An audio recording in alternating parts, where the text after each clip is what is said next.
Welcome to Kenton Teaches. Enjoy the video. In this video, I will show how to open a Nissan Versa key fob. Press the release latch near the key ring and remove the mechanical key first.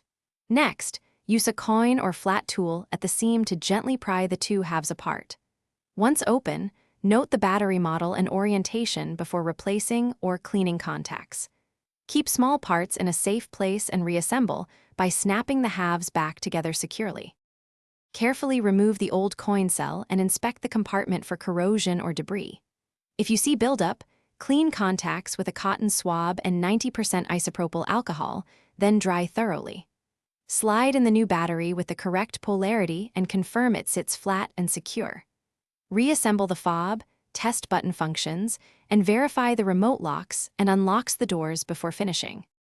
If you're finding this video helpful, please subscribe and like the video.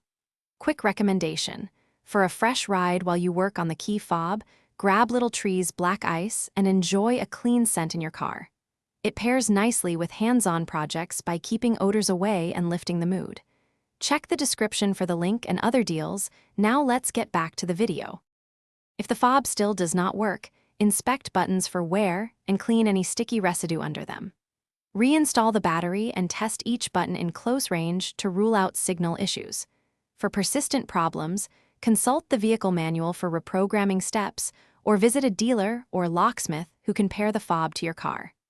Keep a spare mechanical key handy for door access in case of remote failure. Thanks for watching. Please subscribe if this video was helpful.